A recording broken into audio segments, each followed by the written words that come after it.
Esto es Cuarto Nivel, el podcast donde exploramos las ideas que transforman el futuro y llega a ti desde la Dirección de Posgrado de la Universidad Nacional de Loja. Hola amigas, amigos, qué gusto saludarles. Estamos en un nuevo episodio de Cuarto Nivel y esta vez nos acompaña el Magíster Israel Ramón. Él es director de la maestría de una de las nuevas ofertas que tenemos acá en la Universidad Nacional, justamente de la maestría de Educación con mención Educación Intercultural. Y bueno, vamos a abordar estos temas que a nosotros nos parece súper interesantes, pero también importantes, porque hay que reconocer que en el Ecuador, pues, con la Constitución nos lo dice así, que somos un país plurinacional, pluricultural, intercultural. Entonces, eso está establecido, Doc, en los escritos, por decirlo así. ¿Se está llevando a la práctica esto? Hola, Josie, ¿qué tal? Un gusto, en primer lugar, agradecerte por la invitación. Efectivamente, el artículo 1 de la Constitución lo determina, ¿no? Que nuestro Estado es pluricultural e intercultural. Sin embargo, en la praxis esto es totalmente distinto. Lo que se ha visto reflejado en la poca aceptabilidad, aún todavía se generan espacios de discriminación, rezago en cuanto al conocimiento. Entonces yo pensaría que esto solamente se ha quedado en los escritos, más no se ha llevado a la práctica. ¿Qué tiene que ver un poco ahí, a lo mejor, las políticas públicas, las iniciativas también hablando desde la parte educativa, para que esto no quede solamente en papel o quizás en un discurso, sino también se vaya a la práctica, o a lo que nos interesa también, que esto se aborde en las aulas de clases? Claro, es un tema de política pública. Realmente el cumplimiento como tal es un poco complicado, porque cuando nosotros hablamos del sistema de conocimiento en la interculturalidad, implica de que se tienen que abordar aspectos relacionados con la gestión curricular, propuestas didácticas y sobre todo yo sí que aborden, o mejor dicho, que adapten aquellos conocimientos propios de cada comunidad, de cada contexto. Es decir, generar una educación contextualizada, pero hoy por hoy hay muchísimo por lo que se debe ir trabajando. Cuando hablamos de educación intercultural, ¿a qué nos referimos para tener claro qué abordaría en este caso esta área? Perfecto. La educación intercultural no es otra cosa que el poder dialogar entre los saberes. Son prácticamente esas epistemologías reflexivas, ¿no? Porque la educación, ¿qué es lo que pretende, Josie? ¿Cómo se genera el conocimiento? ¿A través de qué forma lo estamos observando, ¿no? O cómo se va generando ese tipo de aprendizaje permanente. Entonces, hoy por hoy hablamos nosotros de una ciencia hegemónica, hablamos de una educación que prácticamente limita, ¿no? Priva. Y a la larga, ¿qué es lo que hemos hecho? Hemos desplazado lo que yo sé para dar cabida a un proceso netamente hegemónico. Bueno, entendemos que igual en la parte educativa hay diferentes áreas que cubrir. La inclusión mismo, y parte de la inclusión también creería que viene estos saberes interculturales también, que se los debería involucrar. ¿Qué tanta falta nos hace quizás en el sistema educativo el implementar estos saberes para no perderlos quizás, o no apartarlos, o quizás hacerlos parte de esta metodología tan importante que se la sigue manteniendo, porque seguimos conviviendo también entre comunidades, entre gente no sé, como de diferentes culturas, diferentes nacionalidades, y es importante hablar también de inclusión en este entorno. Totalmente. Yo sé que para poder operacionalizar esto de la interculturalidad tiene que ser un proceso sistemático, continuo. ¿A qué quiero llegar con esto?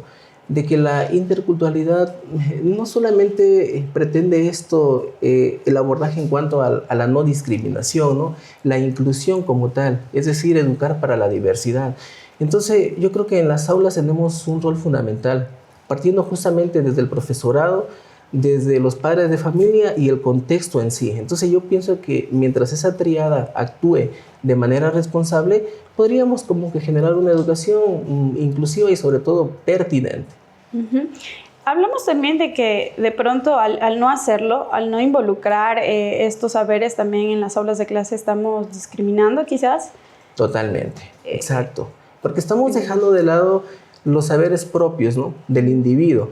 Entonces, la educación no solamente, Josie, es el adaptar, el transmitir los saberes, sino, por ejemplo, de acuerdo a las experiencias personales, ya sea del individuo o de la colectividad.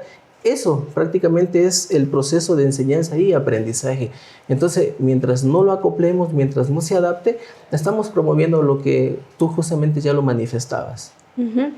¿Qué es lo que más, desde la experiencia quizás como educador, bueno, antes de hacerle la pregunta, ¿qué le lleva en este caso a usted a irse por la línea de la educación intercultural y también a proponer esta nueva oferta que es parte de la Universidad Nacional de Loja? Perfecto. De hecho, el quehacer como educador, desde muy jovencito he sido apasionado, ¿no? La vocación por la docencia. ¿Siempre lo quiso? Siempre lo quise, definitivamente. Siempre soñaba con el estar presente en un salón de clases y sobre todo creo que he vivido de cerca las injusticias sociales. Entonces como que aquello me ha hecho realmente revalorizar lo que significa ser docente. Entonces, cuando nosotros nos enfocamos en la interculturalidad, ¿no? Uh-huh. ¿Cómo podríamos nosotros ser mediadores entre el saber y lo que está sintiendo el estudiante? Uh-huh. Entonces, créanme que hay algunos aspectos que tenemos que seguirlos trabajando definitivamente, pero vamos a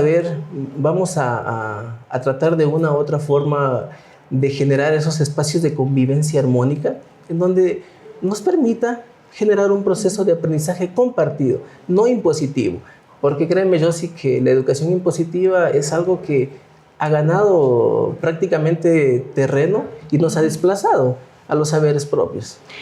Dentro de toda esta experiencia, ¿qué es con lo que generalmente siempre nos encontramos o quizás eso por lo que todavía hay que trabajar más en torno a ya estar en aulas de clases con estudiantes que a la final se están formando todavía y en este caso también para docentes que a lo mejor desde no tener la oportunidad de prepararse en estas áreas a lo mejor no lo promueven o no lo practican? ¿Qué es eso con lo que siempre nos estamos encontrando en las realidades, digamos, en el contexto? Sabes, yo sí que estaba analizándolo y realmente es preocupante porque a la interculturalidad nosotros la estamos trabajando, o mejor dicho, mirando desde un enfoque folclorista. ¿Y qué es esto? De que hacemos actividades por cumplir, pero realmente la interculturalidad implica involucrarse, ¿no? Es vivirla. Entonces, en las aulas se está viendo todo aquello. Hay un desconocimiento total, ¿no?, de los saberes en cuanto a la interculturalidad, modelos de gestión curricular y sobre todo las propuestas didácticas, que no se acoplan a las realidades de los contextos diversos. Y lo que tú decías al inicio, sobre todo considerando de que nuestro Estado es plurinacional e interculturalidad, pero hay que seguir trabajando en esa misma línea. Entonces, es muy desafiante el reto que tenemos por delante. Los docentes en este caso entiendo que se acogen como a parámetros o alineamientos que va aparte de quizás del Ministerio de Educación, pero tienen también de alguna manera esta autonomía para ustedes llevar quizás de manera voluntaria este tipo o estas áreas de educación que se pueden abordar también en los espacios educativos. Claro. Como tú mismo ya lo has manifestado, el MOSEIP, el Sistema del Conocimiento de Educación Intercultural, es justamente quien regenta todo el proceso, ¿no? Entonces, el Ministerio de Educación, como ente rector, da estas facilidades. No obstante, nosotros hemos visto la necesidad de poder generar, ¿no?, un acompañamiento más cercano, más personalizado, acerca de cómo se podría realmente cambiar, ¿no?, mejorar ese clima. Porque tú ya lo manifestabas de manera apropiada. Hoy en día esto lamentablemente como que nos invita a repensar qué es lo que estamos haciendo en las aulas. Claro, hay un esquema, hay una estructura que cumplir, pero a veces parecería que esa rigidez del currículo nos ha llevado a esto. Uh-huh. ¿Como docente se siente esa necesidad? ¿O cómo en este caso invitaríamos quizás a quienes están ahí en las aulas y entienden cuál es el contexto con todos sus estudiantes a quizás irse por la especialización en educación intercultural? Claro, totalmente. Pensaría de que el ser humano nunca deja de aprender. definitivamente. Este proceso continuo, permanente y que tiene que ser sistemático, yo considero que es fundamental. Entonces, pienso que es una oportunidad bastante oportuna como para poder ir rompiendo esquemas, ¿no? Generar esas reflexiones epistemológicas de cómo generar un conocimiento o un saber apropiado y que realmente al discente le permita ser el mismo. No sé si tal vez tenemos algo brevemente para indicar quizás el cómo ha ido evolucionando la educación intercultural, a lo mejor en Loja, en el país en general. Ha habido un cambio quizás desde antes de la Constitución del 2008, por ejemplo, que se estableció eso, y parte de eso es pues también ofrecer en los espacios educativos esta práctica. ¿Ha habido esta evolución o nos mantenemos o hemos quizás bajado el nivel en estos temas? Generando una línea de tiempo, claro, hemos generado un avance significativo. Sin embargo, como ya lo manifestaba, a veces yo sé, el texto es muy estático. La normativa, la ley lo establece, la LOA es mismo, pero ya en el cumplimiento, ya en la realidad, es como que todavía no llega a concretarse. Entonces, ese es un tema que tenemos que seguirlo trabajando. Entonces, yo pienso que esa oportunidad la podríamos ir estableciendo. Súper bien. Vamos a ir haciendo dos pequeñas dinámicas. De pronto, de entre toda su experiencia, una breve anécdota donde haya visto quizás este puente entre la cultura o entre culturas y que ha generado esto parte del cambio educativo también. Ya, a ver, una anécdota. Sí, o algo que nos pueda compartir, que ha visto que también el tema de la educación intercultural ha sido beneficioso quizás en ciertos sectores o en ciertos pueblos, en ciertas escuelitas, en ciertos, no sé, grupos de docentes. Perfecto. Sí, justamente yo sí te comento que yo cuando recién me gradué tuve la oportunidad de trabajar en un sector rural del Cantón Saraguro. Entonces nosotros cuando fuimos, iniciando mi rol como educador, se me hizo un poquito complicado, ¿no? Hasta lograr adaptarse. Pero desde ahí yo justamente también fui analizando esto. Tuve un grupo muy diverso que se acopló bastante a mí, ¿no? Entonces yo me di cuenta que la naturalidad, la espontaneidad es un elemento clave como para poder realmente pues rescatar y sacar lo mejor de ellos, dejando de lado aquellos, sí, las etiquetas, ¿no? Que por lo regular siempre cuando uno se llega, exacto, hay la supremacía del profesor sobre el alumnado. Entonces en esos contextos yo me he dado cuenta que es fundamental ser uno mismo. Y aquello me ha resultado. Aparte que quizás por ese lado se gana más fácil el cariño, ¿no? Totalmente de acuerdo. Sí. ¿Un docente siente cuando es querido? Sí.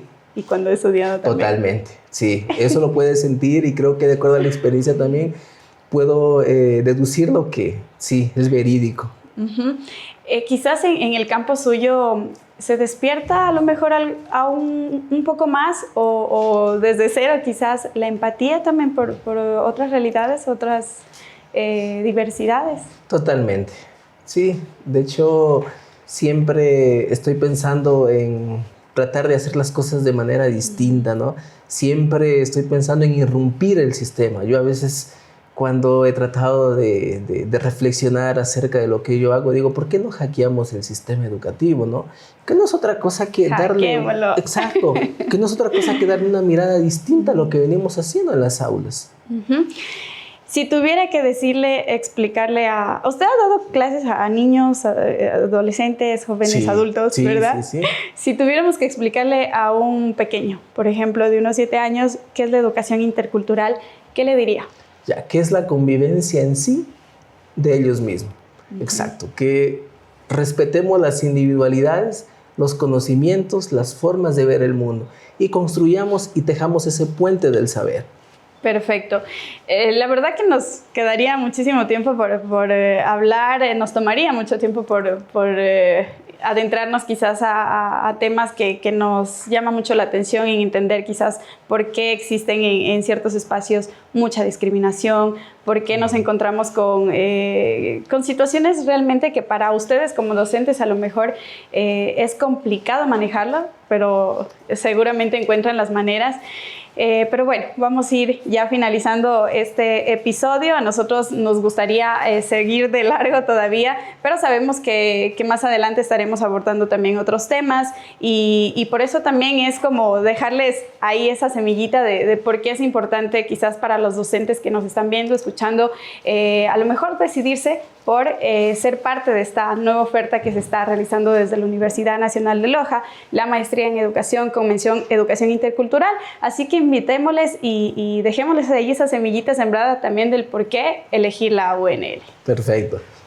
Gracias a cada uno de ustedes. Asimismo, invitarlos a ser parte de esta maestría en educación con mención educación intercultural para generar esa educación diversa, para generar esa educación contextualizada y sobre todo conocedores de la trayectoria de nuestra universidad. Estamos seguros que les va a ser de mucha utilidad en su vida profesional, sobre todo personal. Perfecto, muchísimas gracias, Doc. Para nosotros es un placer poder llegar a ustedes con Cuarto Nivel Podcast. Les esperamos la siguiente semana y ha sido un gusto estar con ustedes y con usted, Doc. Gracias a ti, Josie. Y ahora la pregunta que te hacemos desde Cuarto Nivel Podcast.